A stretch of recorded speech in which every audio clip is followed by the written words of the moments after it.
Good morning students. अब आज जो हमें स्टार्ट करना है वो है हमारा applications of Gauss theorem. Applications of Gauss theorem. तो इन एप्लीकेशंस में हमारे कोर्स में 3 पॉइंट है, नंबर 1, नंबर 2, नंबर 3। तो नंबर 1 क्या है? Electric field due to infinitely long uniformly charged wire. Number 2, electric field due to infinite plane sheet uniformly charged. और third point is electric field due to a uniformly charged thin spherical shell. तो ये 3 point हमें study करने हैं as the applications of Gauss theorem. तो अब अगर हम देखें, जैसे कि हमने अपने पिछले क्लास में पढ़ा था कि जो गॉस थ्योरम की एप्लीकेशंस हैं, वो बेसिकली इलेक्ट्रिक फील्ड कैलकुलेट करने में है, और electric field due to some charge distribution. तो आपके पास एक यूनिफॉर्मली चार्ज वायर है, इनफाइनाइटली लॉन्ग है, तो इस पर चार्ज डिस्ट्रीब्यूट हो रहा होगा, बहुत सारा चार्ज होगा। इसी तरीके से आपके पास इनफाइनाइट प्लेन शीट है, यूनिफॉर्मली चार्ज है, इसकी वजह से हमें इलेक्ट्रिक फील्ड निकालना है। ठीक इसी तरीके से इलेक्ट्रिक फील्ड पता करना है हमें, जो है uniformly charge thin spherical shell. तो इन तीनों ही एप्लीकेशंस में हम इलेक्ट्रिक फील्ड कैलकुलेट कर रहे हैं, इलेक्ट्रिक फील्ड फाइंड आउट कर रहे हैं। किसकी वजह से? Infinitely long uniform charge wire, infinitely long plane sheet uniformly charged, और यूनिफॉर्मली चार्ज स्फेरिकल शेल। ये जो स्फेरिकल शेल है ये भी काफ़ी बड़ा है। तो अब हमें ये चार्ज डिस्ट्रीब्यूशन की वजह से हमें इलेक्ट्रिक फील्ड कैलकुलेट करनी है। So now let's begin.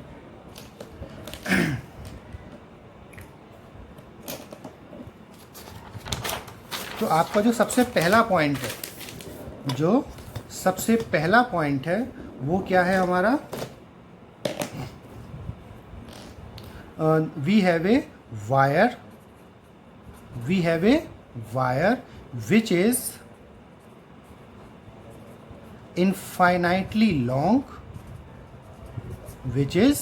infinitely long and it is uniformly charged। तो आपके पास इलेक्ट्रिक फील्ड पता करनी है, किसकी वजह से? एक इनफाइनाइटली लॉन्ग वायर है और ये यूनिफॉर्मली चार्ज्ड है, इसकी वजह से हमें इलेक्ट्रिक फील्ड पता करनी है। तो आपने सबसे पहले क्या किया? एक वायर ले लिया, लेकिन ये वायर कैसा है? यूनिफॉर्मली लॉन्ग है। और कैसा है? इनफाइनाइटली लॉन्ग है, यूनिफॉर्मली चार्ज्ड है और इनफाइनाइटली लॉन्ग है। तो ये इनफाइनाइटली लॉन्ग वायर है, इसकी एग्जैक्ट लेंथ हमें नहीं मालूम है, this is uniformly charged wire infinitely long. हमने इसका बहुत छोटा सा हिस्सा ले लिया, अब इस पर कुछ चार्ज होगा विच इज़ यूनिफॉर्मली चार्ज्ड। तो let us consider the charge is positive. अब ये जो चार्ज है यूनिफॉर्मली डिस्ट्रीब्यूटेड है, और वी नो दैट जहाँ पे चार्ज होगा वहाँ पे इलेक्ट्रिक फील्ड लाइंस आएंगी। तो ये जो चार्ज है इसकी वजह से electric field lines perpendicular direction में इसमें से बाहर निकलेंगी,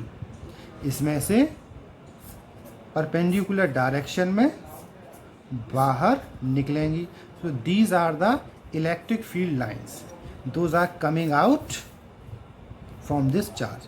ये सारा का सारा यूनिफॉर्मली चार्ज इनफाइनिटली लॉन्ग वायर में से हो रहा होगा। तो हमने क्या किया? समझने के लिए, कैलकुलेट करने के लिए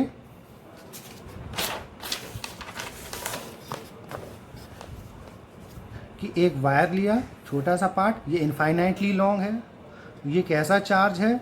प्लस चार्ज है, ठीक है, इनफाइनाइटली लॉन्ग है, इसमें से इलेक्ट्रिक फील्ड लाइंस जो है इसमें से आउट हो रही होंगी क्योंकि ये प्लस चार्ज है, plus charge is considered as source charge, तो इसमें से इलेक्ट्रिक फील्ड लाइंस बाहर जाएंगी।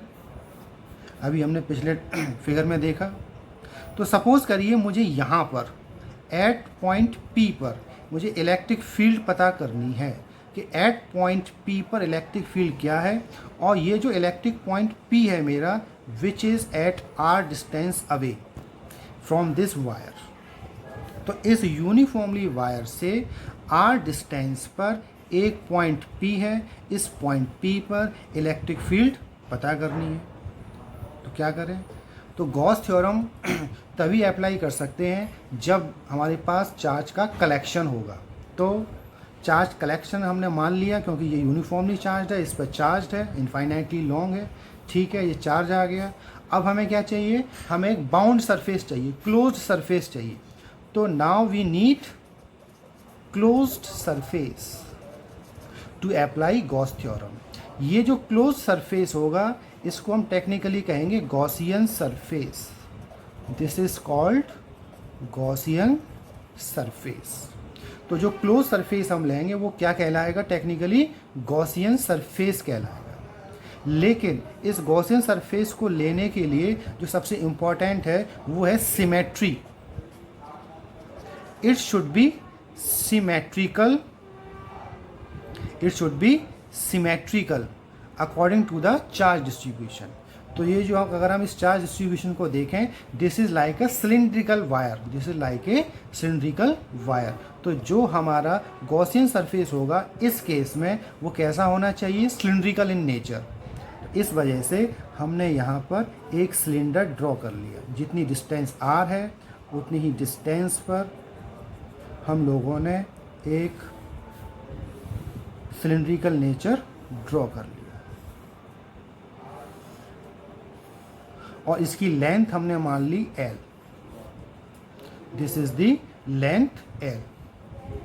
अब इसकी जो रेडियस है, रेडियस R होगी, हर जगह रेडियस क्या होगी? R। This is the radius. So now we have a cylinder A B C D, we have a cylinder. अब ये जो सिलेंडर होगा बेसिकली ये क्या है? हमारा गॉसियन सरफेस है।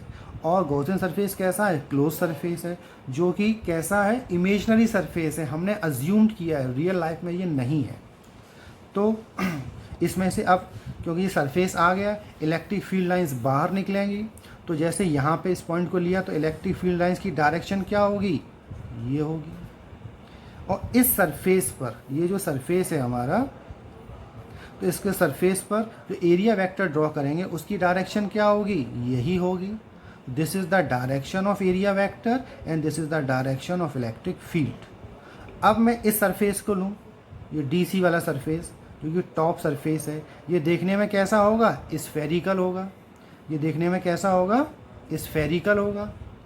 अब स्फेरिकल होगा तो इस पर जो एरिया वेक्टर होगा वो कैसा होगा? सरफेस के परपेंडिकुलर, सरफेस के परपेंडिकुलर, इस सरफेस के परपेंडिकुलर, इस तरह से। This is the area vector, this is the area vector, ठीक है। और यहाँ से जो इलेक्ट्रिक फील्ड लाइंस जाएंगी उसकी डायरेक्शन क्या होगी? इस तरह से। तो these are the direction of electric field. तो अब हम क्या करते हैं? इस सिलिंड्रिकल सरफेस को 3 हिस्सों में डिवाइड कर लेते हैं। सबसे पहले ये टॉप सरफेस, सबसे पहले ये top surface, late us say this surface is S1। फिर ये surface curved surface, this surface is let us say S2 and this surface bottom surface which is spherical in circular in nature, this is our bottom surface S3, this surface is S3, this surface। तो अब हमारे पास 3 surface हो गए, S1, S2 और S3। तो जो total flux जो होगा, जो टोटल फ्लक्स जो हम निकालेंगे वो क्या निकालेंगे? तीनों ही सरफेस की वजह से, इन तीनों ही सरफेस की वजह से S1, S2 और S3 की वजह से टोटल पास आउट होने वाला फ्लक्स, टोटल पास आउट होने वाला फ्लक्स। तो मान लीजिए इसमें से जो फ्लक्स पास आउट हो रहा है वो φ1 है, φ1। इसमें से जो फ्लक्स पास आउट होगा S2 का सरफेस में से, और S2 कैसा है, कर्व्ड सरफेस है सिलिंड्रिकल का, φ2। और बॉटम सरफेस S3 ये कैसा है, सर्कुलर इन नेचर, तो ये इसमें से सरफेस कितना फ्लक्स पास आउट होगा, लेट अस से φ3। तो टोटल फ्लक्स जो पास आउट होगा which is equals to φ1, φ2, φ3 means the total flux equals to flux due to the surface S1, due to surface S2 and due to surface S3। आगे चलते हैं। तो φ equals to phi का formula क्या होता है, हम लोगों ने पढ़ा हुआ है। What is the formula of φ equals to E into area, it means E into S और E into A, this is the formula of φ। और जब कहीं एंगल दे रखा हो तो φ का फॉर्मूला EA cos थीटा, तो ये फॉर्मूला हम यहाँ इस्तेमाल करेंगे। तो सबसे पहले ये इसके लिए φ1 के लिए फ्लक्स क्या होगा, ये तो E, हर जगह इलेक्ट्रिक फील्ड सेम होगी, यहाँ पे जितनी इलेक्ट्रिक फील्ड जा रही है E into area, this area we consider it S1 into cos theta. कौन सा theta, the direct theta is the angle between the electric field and area vector, let us say this is theta, तो cos theta 1। Similarly ये surface curved surface S2, तो ES2 cos theta 2 and this surface S3 ES3 cos theta 3।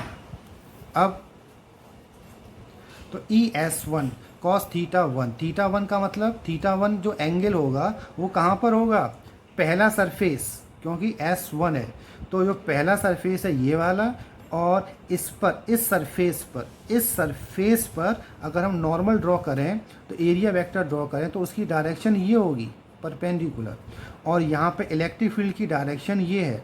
So the angle is 90 degree, the angle is 90 degree. तो φ equals to ES1 cos 90 plus, अब इस surface के लिए S2 के लिए, S2 के case में क्या है, जिस डायरेक्शन में इलेक्ट्रिक फील्ड है उसी डायरेक्शन में हमारा एरिया वेक्टर है, तो ES2 cos 0 प्लस इसके लिए, तो यहाँ पे एरिया वेक्टर कहाँ होगा, एरिया वेक्टर डाउनवर्ड क्यों, क्योंकि एरिया वेक्टर हमेशा कहाँ लिया जाता है, आउटवर्ड टू द सरफेस, तो इसका सरफेस आउटवर्ड कहाँ होगा, बाहर की तरफ, तो this is the area vector. और यहाँ पे इलेक्ट्रिक फील्ड की डायरेक्शन क्या होगी, इस तरह से, क्योंकि इलेक्ट्रिक फील्ड इस तरह से होगी या इस तरह से होगी, तो दोनों ही केस में जो एंगल होगा वो कितना होगा, 90, तो ES3 cos 90। तो आपका φ अगर हम निकालें तो cos 90 की value 0, this quantity becomes 0, cos 0 की वैल्यू 1, तो आपका फॉर्मूला आ गया ES2.1, और ये cos 90 फिर 0 हो जाएगा, it means this is 0। So we get φ equals to ES2, so we get φ equals to ES2। अब इलेक्ट्रिक फील्ड S2 कौन सा है, यहाँ पे S2 तो हमारा ये वाला है, और S2 कौन सा है, कर्व्ड सरफेस है, तो φ equals to E into S2 का मतलब कर्व्ड सरफेस का फॉर्मूला 2πRL, R कौन सी, ये वाली R, और L कौन सा है, ये वाला, दिस, तो 2πRL। तो आपका एक इक्वेशन ये तैयार हो गई। लेकिन अगर हम आगे देखें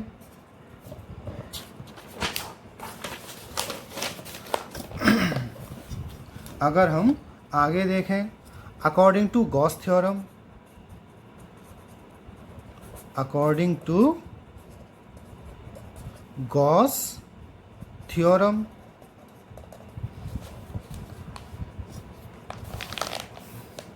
तो जो फ्लक्स होना चाहिए वो कितना होना चाहिए, sigma q upon epsilon naught, sigma q upon epsilon naught. तो जो फ्लक्स की वैल्यू है अकॉर्डिंग टू गॉस थ्योरम वो कितनी होनी चाहिए, sigma q upon epsilon not. ठीक है, तो अब क्या करें, तो ये जो फ्लक्स है from equation number 2 should be equal to this flux from equation number 1. The flux should be equal. So from equation 1 and from equation 2. From equation 1 and from equation 2, flux should be equal. So we can say 2 pi RL into E.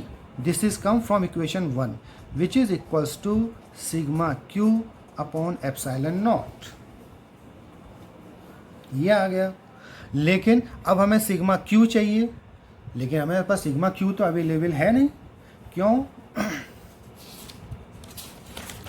क्योंकि इस पर कितना charge है, what is the amount of the charge here, we can not determine because this is infinite, the wire is infinite. तो इस पर कितना charge होगा वी डू नॉट नो। तब इस तरह की प्रॉब्लम सॉल्व करने के लिए हम लोगों ने एक क्वांटिटी पहले पढ़ी थी जिसका नाम है लैम्डा। जिसका नाम क्या है? लैम्डा।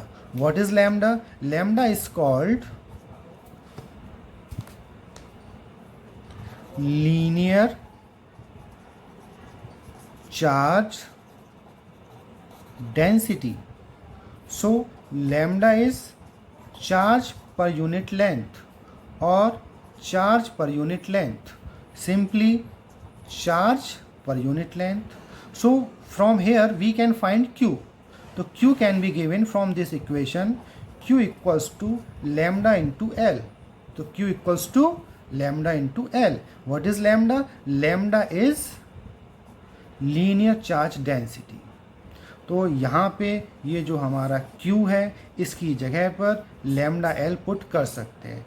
तो सिग्मा क्यू की वैल्यू यहाँ से लैम्डा एल पुट कर देंगे, we get E into 2 pi R L equals to lambda into L upon epsilon naught. इस एल से ये एल कैंसिल हो जाएगा, we will get E equals to lambda upon epsilon naught into 2 pi R. ये quantity नीचे आ गई, we get this. So finally we can write it as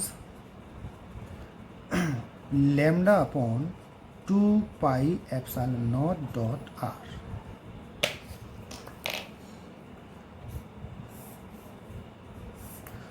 Equals to lambda upon 2 pi epsilon naught into r. This is the lambda. तो lambda क्या है हमारा? Linear charge density. अब इस इक्वेशन को हम देखें तो यहाँ से हमें क्या पता चला, E रेसिप्रोकल टू R। तो जो E है वो डिस्टेंस का रेसिप्रोकल है और यही हमारा प्रूफ है। थैंक्स।